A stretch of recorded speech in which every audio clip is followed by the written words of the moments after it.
ಹೇಳೋದು ಯಾವ್ದು ಕೃಷಿ ಮಾಡ್ಬೇಕಂದ್ರೆ ಮಣ್ಣು ಮುಖ್ಯ. ಕರೆಕ್ಟ್. ಆ ಮಣ್ಣಿನಲ್ಲಿ ಯಾವಾಗೂ ಬಹಳ ನೀವು ಕಳೆನಾಶಕಗಳನ್ನು ಸಿಂಪರಿಸಿ ಹಾಳು ಮಾಡೋದ್ರಿಂದ ಕಳೆ ಬಂದ್ರೆ ಈ ರೀತಿ ರೋಟಾವೇಟರ್ ಅಲ್ಲಿ ಮಾಡ್ಕೊಂಡು ಈ ರೀತಿ ಮಾಡ್ಕೊಂಡ್ರೆ ನಾನು ಅವಾಗಿಂದ ಬಂದು ನೋಡ್ರಿ ಮಣ್ಣು ಹಿಂಗೆ ಇಷ್ಟು ಕೈ ಹಾಕಿದ್ರೆ ಹಿಂಗ್ ಬರ್ತಾ ಇರ್ಬೇಕು. ಇಲ್ಲಿ ನೋಡ್ರಿ ಈ ಮಣ್ಣಿನ ಸ್ಮೆಲ್ ನೋಡ್ರಿ. ಇದು ನೀವು ಕಳೆಯನ್ನ ಹಿಂಗ್ ಇದ್ ಮಾಡಿದ್ರೆ ಇದ್ರೊಳಗೆ ಇಂಟರ್ ಕಲ್ಟಿವೇಟರ್ ಮಾಡಿದ್ರೆ ಮಣ್ಣಿನ ಸುಗಂಧ ನೋಡ್ರಿ ಎಷ್ಟು ಚಲೋ ಇರ್ತೈತಿ. ಹಾ, ಇದು ಸಾವಯವ ಮಣ್ಣು. ಹಾ, ಇದಕ್ಕೆಲ್ಲ ನೀವು ಏನು ಕಳೆ ಬಂದ್ರೆ ಅದೇ ಕಳೆನಾಶಕ ಹೊಡೆದ್ ಬಿಡೋದು ಇದು ಮಾಡೋದು ಮಾಡುವಂಗಿಲ್ಲ. ನೀವು ಎಷ್ಟಾದ್ರೂ ಕಳೆ ಸ್ವಲ್ಪ ಕಿತ್ತಾಗ್ಲ ರೋಟಾವೇಟರ್ ಹಾಕಿ ಕಬ್ಬಿನೆಲ್ಲಾದ್ರೂ ಇಂಟರ್ ಕಲ್ಟಿವೇಟರ್ ಎಲ್ಲ ಬಂದಿದೆ ಅದೆಲ್ಲ ಮಾಡ್ಕೊಂಡು ನೋಡಿದ್ರೆ ಮಣ್ಣಿನ ಫಲವತ್ತತೆ ಗುಣ ಚೆನ್ನಾಗಿರ್ತದೆ. ಇನ್ನೊಂದು ಈಗ ಈ ನಾರ್ಮಲ್ ಆಗಿ ಈ ಕಳೆನಾಶಕ ಏನ್ ಹೊಡಿತಾರಲ್ಲ ಅದರಿಂದ ನಮ್ ಏನ್ ಜಮೀನಿದೆ ಭೂಮಿ ಇದೆ ಅದಕ್ಕೇನ್ ಪರಿಣಾಮ ಇಲ್ಲ? ಅಡ್ಡ ಪರಿಣಾಮ ಬಾಳ ಇದೆ ರೀ. ಭೂಮಿ ಬರಡಾಗ್ತದೆ. ಅದಕ್ಕೆಲ್ಲ ನಿಮಗ್ ಮುಂದೆ ಅದ್ರದ ಒಳಗಿಂದ ಇದೆಲ್ಲ ತಿರ್ಕೊಂಡು ಅದೆಲ್ಲ ಅದ್ರೊಳಗೆ ಇದಿರಂಗಿಲ್ಲ, ಸತ್ವ ಇರಂಗಿಲ್ಲ. ಆಮೇಲೆ ನಿಮ್ಗೆ ಅದು ಚಲೋ ಉತ್ಪನ್ನ ಕೊಡಂಗಿಲ್ಲ. ಕಳೆನಾಶಕಕ್ಕಿಂತ ನೀವು ಬೆಸ್ಟ್ ಇಂಟರ್ ಕಲ್ಟಿವೇಟರ್ ಹೊಡ್ಕೊಂಡು ಅದಕ್ಕೆ ನೀವು ಕಲ್ಟಿವೇಶನ್ ಮಾಡಿ ಮಣ್ಣಿನಲ್ಲಿ ಎಷ್ಟು ಸೇರಿಸ್ತಿರಲ್ಲ ಅಷ್ಟು ನಿಮ್ಗೆ ಫಲವತ್ತಾಗಿ ಬರ್ತದೆ. ಅದಕ್ಕೆ ನಿಮ್ಗೆ ಗೊಬ್ಬರನು ಕಡಿಮೆ ಆಗ್ತದೆ, ಇಳುವರಿ ಚೆನ್ನಾಗಿ ನೋಡ್ಲಿಕ್ಕೆ ಗೊಬ್ಬರ ತರ ಇದೆ. ಹಾ, ಪೂರ್ತಿ ಮಣ್ಣು ನೋಡ್ರಿ ಹೆಂಗಿದೆ ನಮ್ದು. ಹಿಂಗ ಕೈ ಕಾಲಿಟ್ರೆ ಹಿಂಗ ಒಳಗಡೆ ಹೋಗ್ಬೇಕು, ಅಷ್ಟು ಇದಿರ್ಬೇಕು ಅದು ಮಣ್ಣು. ಸ್ನೇಹಿತರೆ ನೋಡ್ಬೋದು ಇಲ್ಲಿ ನೀವು ಎಲ್ಲಿ ಕೈ ಹಾಕಿದ್ರು ಕೂಡ ನೀವು ಈಸಿಯಾಗಿ ಈ ಮರಳು ತರ ಮಣ್ಣಿದೆ ಇವ್ರದ್ದು. ಮರಳು ಅಂತಂದ್ರೆ ನಿಮ್ಗೆ ಈ ನಾರ್ಮಲ್ ಆಗಿ ನಮ್ಮ ಭಾಷೆ ಕಾಮನ್ ಆಡೋ ಭಾಷೆಯಲ್ಲಿ ಉಸುಕ್ ಅಂತ ಹೇಳ್ತೀವಿ. ನಾರ್ಮಲ್ ಉಸ್ಕಿನ ತರ ಇದೆ ಮಣ್ಣು ಇದು. ಅಷ್ಟು ಅಂದ್ರೆ ಇವರು ಯಾಕಂದ್ರೆ ಬಹಳ ಈ ಕಬ್ಬಿಗೆಲ್ಲ ಇದು ಆಧುನಿಕ ಬೆಳೆ ಇದೆ ಆಕ್ಚುಲಿ ಅಲ್ವಾ ಗುರುಗಳ? ಹೌದು, ಆಧುನಿಕ ಬೆಳೆ ಇದು. ಕಮರ್ಷಿಯಲ್ ಬೆಳೆ ಇದು. ಕಮರ್ಷಿಯಲ್ ಬೆಳೆಗೆ ಕಾಮನ್ ಆಗಿ ತಾಂತ್ರಿಕವಾಗಿ ಎಲ್ಲಾ ಪದ್ಧತಿಯ ಎಲ್ಲಾನು ಅಳವಡಿಸ್ಕೊಂಡಿದ್ದಾರೆ. ಅಂದ್ರೆ ಡ್ರಿಪ್ ಇರಿಗೇಷನ್ ಆಗಿರ್ಬೋದು ಎಲ್ಲ ಅಳವಡಿಸ್ಕೊಂಡಿದ್ದಾರೆ. ಆದ್ರೆ ಈ ಮಣ್ಣಿನ ಗುಣಗಳನ್ನ ಕಾಪಾಡಕ್ಕೆ ಏನೆಲ್ಲ ಬೇಕು ಹಳೆ ಪದ್ಧತಿಯಲ್ಲೇ ಇದಾರೆ ಇವ್ರು ಅಲ್ವಾ? ಕರೆಕ್ಟಾ? ಹಳೆ ಪದ್ಧತಿ. ಇವಾಗೆಲ್ಲ ಈ ಜನ ಸಿಕ್ತಿಲ್ಲ ಅಥವಾ ನಮ್ಗೆ ಕೆಲಸ ಕಡಿಮೆ ಆಗ್ಬೇಕು ಅಥವಾ ಜಾಸ್ತಿ ಹೊತ್ತು ನಾವು ಕಳೆ ತೆಗಿಯೋದಂದ್ರೆ ಜಾಸ್ತಿ ಜನ ಕೂತ್ಕೊಂಡು ಸೊ ಇಲ್ಲಿ ಏನ್ ಮಾಡ್ತಾರೆ, ಸ್ಪ್ರೇ ಹೊಡಿತಾರೆ ಅಷ್ಟೇ. ಕಳೆ ಜೊತೆಗೆ ಎಲ್ಲಾನು ಹಾಳಾಗೋಗುತ್ತದು ಅಲ್ವಾ? ಜಮೀನೆಲ್ಲ ಸೊ ಬನ್ನಿ ಸ್ನೇಹಿತರೆ, ನಾನು ಇಲ್ಲಿ ಇವರು ಯಾವ ಪದ್ಧತಿ ಇಲ್ಲಿ ಅಂದ್ರೆ ಸಾಲ್ಗಳಾಗಿರ್ಬೋದು ಆಮೇಲೆ ಎಲ್ಲಾ ತರದ್ದು ಇವ್ರ ಹತ್ರ ಅಳವಡಿಸ್ಕೊಂಡಿದ್ದಾರೆ, ನೋಡೋಣ.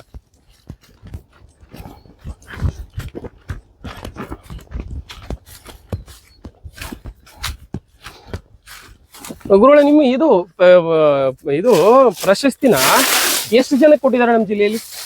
ನಮ್ಮ ಜಿಲ್ಲೆಯಲ್ಲಿ ತಾಲೂಕಿಗೆ ಒಬ್ರಿಗಂತ ಕೊಟ್ಟಿದ್ದಾರೆ. ತಾಲೂಕಲ್ಲಿ ಅಷ್ಟು ಜನಕ್ಕೆ ಸೆಲೆಕ್ಷನ್ ಮಾಡಿ ಸುಮಾರು ನಮ್ದು ದಾಂಡೇಲಿ ತಾಲೂಕಿಗೆ ನಮಗೆ ಕೊಟ್ಟಿದ್ದಾರೆ. ಹಳ್ಯಾಳ ತಾಲೂಕಿಗೆ ಒಂದು ನಮ್ದು ಎಡೋಗಾದು ರೈತರಿಗೊಬ್ರಿಗೆ ಕೊಟ್ಟಿದ್ದಾರೆ. ತಾಲೂಕು ಆದ್ರೆ ಅಷ್ಟು ಎಲ್ಲಾ ತಾಲೂಕಿಗೆ ಸಿಗ್ಲಿಲ್ಲ. ತಾಲೂಕು ಒಳಗ ಅಷ್ಟು ಯಾರ ಡಿಫ್ರೆಂಟ್ ಆಗಿ ಮಾಡಿದ್ದಾರೆ, ಸ್ವಲ್ಪ ವೈಜ್ಞಾನಿಕ ಇಳುವರಿನ ತಗೊಂಡು ತೋರಿಸಿದ್ದಾರೆ, ಅವರಿಗೆಲ್ಲ ಕೊಟ್ಟಿದ್ದಾರೆ. ಸುಮಾರು ಒಂದು 8 ಜನರಿಗೆ ಕೊಟ್ಟಿದ್ದಾರೆ. ನಮ್ ಉತ್ತರ ಕನ್ನಡ ಡಿಸ್ಟಿಕ್ 8 ಜನ ಕೊಟ್ಟಿದ್ದಾರೆ. ಈಗ ನೋಡ್ರಿ ನಾವೇನ್ ಹೇಳೋದು, ಈಗ ನಮ್ಮಲ್ಲಿ ಕಳೆ ಇದೆ ಇಲ್ಲ ಅಂತಿಲ್ಲ. ಆದ್ರೆ ನೀವು ಇದ್ರ ಒಂದು ಮೆಥಡ್ ಹೇಳ್ತೀನಿ ಕಬ್ಬಿಂದು. ನಾವು ಫಸ್ಟ್ ನಮ್ಮಲ್ಲಿನೂ 2.5 ಫೂಟಿಗೆ ನಾವು ಸಾಲಿಗೆ ಮಾಡ್ತಿದ್ದೇವೆ. ಆಗಲ್ಲ, 2.5 ಫೂಟಿಗೆ ನಾವು ಮಾಡ್ತಿದ್ದೇವೆ. ಆದ್ರೆ ನಾವು ಆಮೇಲೆ 3 ಫೂಟಿಗೆ ಮಾಡಿದೆವು, 4 ಫೂಟಿಗೆ ಮಾಡಿದೆವು. ಈಗ ಇದು 4 ಫೂಟಿಂದು. ಈಗ ನೋಡ್ರಿ 4 ಫೂಟಿಂಗ್ ಮಾಡಿದ್ರೆ ನೀವು ಕಳೆ ಬಂದ್ರೆ ಅಥವಾ ಇಂಟರ್ ಕಲ್ಟಿವೇಟರ್ ಹೊಡಿಬಹುದು. ನಿಮಗೆ ಕೆಲಸ ಚಲೋ ಚೆನ್ನಾಗ್ ಆಗ್ತದೆ.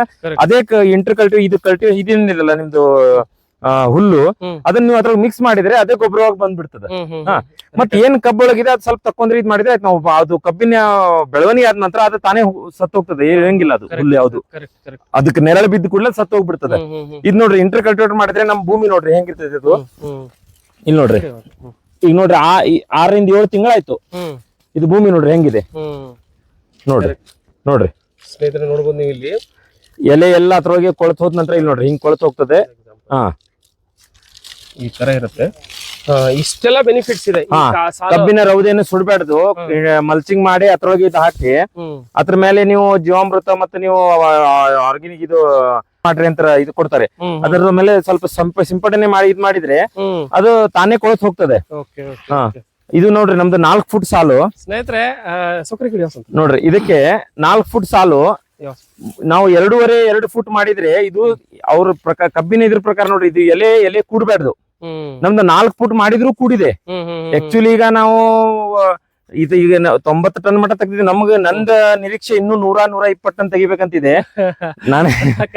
ಇದೇ ನನಗೇನೋ ನಮ್ಮ ತಾಲೂಕಿಗೆ ಜನರಿಗೇನೋ ಹೆಚ್ಚು ಬೆಳೆದ್ರೆ ಕಬ್ಬು ಸಮೀಪ ಇದ್ರೆ ಹೆಚ್ಚಿಗೆ ಇಳುವರಿ ಬರ್ತದಂತ ಒಂದು ಮೂಢನಂಬಿಕೆ. ಕರೆಕ್ಟ್ ನೋಡ್ರಿ. ಅದರನ್ನೇ ನಾವು ಈಗ 2.5 ಫುಟ್ ಮಾಡಿದ್ದ ನಮ್ದೇ ಇಲ್ಲಿ ಒಂದು ಡೆಮೋ ಇದೆ, ನಾವೇ ಮಾಡಿದ್ದೇವೆ.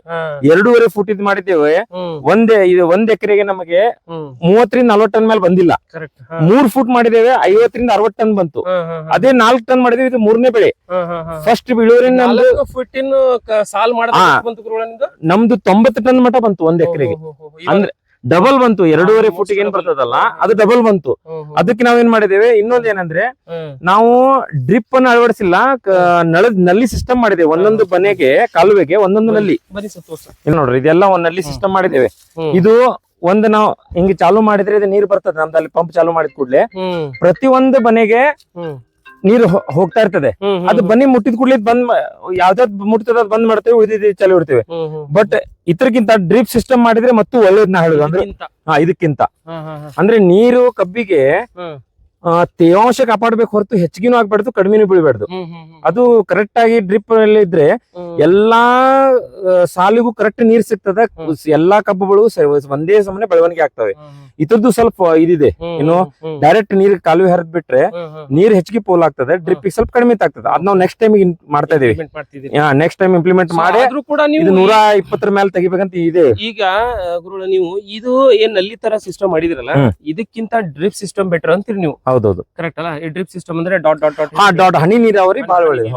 ಹೌದೌದು. ಸೊ ಹನಿ ನೀರಾವರಿ ಪದ್ಧತಿ ಮಾಡಿದ್ರೆ ಇಲ್ಲಿ ಇವರು ಏನ್ ಚಾಲೆಂಜ್ ಇದೆ ಇವ್ರದ್ದು, ಈ ತರದ್ದು ಸಿಸ್ಟಮ್ ಬಳಸ್ಕೊಂಡು 90 ಟನ್ ಬೆಳೆದಿದ್ದಾರೆ. ನೆಕ್ಸ್ಟ್ ಡ್ರಿಪ್ ಸಿಸ್ಟಮ್ ಬಳಸ್ಕೊಂಡು ನಾವು 120 ಟನ್ ವರೆಗೂ ನಾವು ಬೆಳಿತೀವಿ ಅಂತ 100% ಬೆಳಿತೀವಿ ಬರ್ತದೆ ಹೇಳ್ತಿದ್ದಾರೆ. ಸ್ನೇಹಿತರೆ, ಇನ್ನೊಂದು ನಮ್ಗೆ ಮೋಡೆ ಅಂದ್ರೆ ಹೆಂಗಂದ್ರೆ, ನಾರ್ಮಲ್ ಆಗಿ ಕಡಿಮೆ ಎಷ್ಟು ನಾವು ಸಸಿಗಳನ್ನ ನೆಡ್ತೀವಿ ಅಷ್ಟು ನಮ್ಗೆ ಜಾಸ್ತಿ ಇಳುವರಿ ಬರುತ್ತೆ ಅನ್ನೋದು ಒಂದು ಮೌಢ್ಯ ಇದೆ. ಮೌಢ್ಯ ಅಂತಂದ್ರೆ ಮೂಢನಂಬಿಕೆ ಅಂತ ಹೇಳ್ಬೋದು. ಹೌದೌದು. ಸೊ ಇವರು 5 ಫೂಟ್ ಸಾಲ್ಗಳನ್ನ ಇಟ್ಕೊಂಡು ಇವತ್ತು ಅಂದ್ರೆ ಏನಂದ್ರೆ ಅದಕ್ಕೂ ಈ ಕಬ್ಬಂದ್ರೆ ಹೆಂಗಂದ್ರೆ ಅದಕ್ಕೂ ಒಂಥರದ್ದು ಜೀವ ಇರುತ್ತೆ. ಸೊ ಅದಕ್ಕೂ ಗಾಳಿ ಬೆಳಕು ಎಲ್ಲನೂ ಬೇಕಾಗಿರುತ್ತೆ ಅಲ್ವಾ? ಹೌದೌದು. ಸೊ ಹಂಗಾಗಿ ಅದನ್ನ ಬಳಸ್ಕೊಂಡು ಇವರು ಅತ್ಯಂತ ಅಂದ್ರೆ ನಮ್ಮ ತಾಲೂಕಿನೆಲ್ಲ ಹೈಯೆಸ್ಟ್ ಅನ್ಕೋತೀನಿ ನಾನು. ಹೌದು, ಹೈಯೆಸ್ಟ್ ಬಂದಿದೆ ನಮ್ಮ 2 ತಾಲೂಕು ಹೈಯೆಸ್ಟ್ ಕಬ್ಬನ್ನ ಬೆಳೆದಿದ್ದಾರೆ. ಆಮೇಲೆ ಕಾಮನ್ ಆಗಿ ಎಲ್ರು ಕಬ್ಬನ್ನ ಬೆಳಿತಾರೆ. ಸೊ ಇವರು ಡಿಫ್ರೆಂಟ್ ಆಗಿ ಮಾಡಿ ಅಂದ್ರೆ ನಮ್ಮ ಕೃಷಿ ಇಲಾಖೆ ಸಹಕಾರ ಬಹಳಷ್ಟಿದೆ. ಬಹಳಷ್ಟಿದೆ, ಕೃಷಿ ಇಲಾಖೆದು ಬಹಳಷ್ಟಿದೆ. ಪಾಪ ಅವರು ಯಾವಾಗೂ ನಮ್ಮ ಅಸಿಸ್ಟೆಂಟ್ ಆಫೀಸರ್ ಆಗ್ಲಿ ಅಥವಾ ADSR ಆಗ್ಲಿ ಯಾವಾಗ ಟೈಮ್ ಸಿಕ್ಕಿದಾಗ ಬಂದ್ ಅವರು ಇಲ್ಲಿ ದಾಂಡೇಲಿ ಬಂದ್ರ ಅಂದ್ರೆ ನಮ್ಮ ಇದಕ್ಕೆ ಭೇಟಿ ಕೊಟ್ಟು ಹೈಯರ್ ಆಫೀಸರ್ ನಮ್ದು ಬೆಂಗಳೂರಿಂದಾನು ನಮ್ದು ಕಾರವಾರಲಿಂದಾನು ಬಂದ್ರೆ ಇಲ್ಲಿ ಭೇಟಿ ಕೊಟ್ಟು ಅವರು ಸಹಯೋಗ ಕೊಟ್ಟು ಹೋಗ್ತಾರೆ. ನಾವು ಮುದ್ದಮಾಗಿ ನಾವು ಕರಿತೇವೆ, ಸರ್ ನಮ್ಮಲ್ಲಿ ಮತ್ತೇನ್ ಕೊರತೆ ಸ್ವಲ್ಪ ಬಂದ್ ನೋಡ್ರಿ ಅಂತೇಳಿ. ಅವರು ಟೆಕ್ನಿಕಲ್ ಆಗ್ಲಿ ಮೆಕ್ಯಾನಿಕಲ್ ಆಗ್ಲಿ ಯಾವ್ದು ಇದರಲ್ಲಿ ನಮಗೆ ಇದು ಮಾಡಿಲ್ಲ. ಮೆಕ್ಯಾನಿಷಿಯನ್ ಬೇಕಂದ್ರೆ ಅದ್ ಮೆಕ್ಯಾನಿಷಿಯನ್ ನಮ್ದು 1 ವರ್ಷಕ್ಕೆ ನಮ್ಗೆ ಎಷ್ಟು ಬೇಕೋ ಅಷ್ಟು ನಮ್ಗೆ ಕೊಟ್ಕೊಂಡು ಇದ್ ಮಾಡಿದ್ದಾರೆ. ಡ್ರಿಪ್ ಇರಿಗೇಷನ್ ಸ್ಪ್ರಿಂಕ್ಲರ್ ಸೆಟ್ ಎಲ್ಲ ಕೊಟ್ಟಿದ್ದಾರೆ.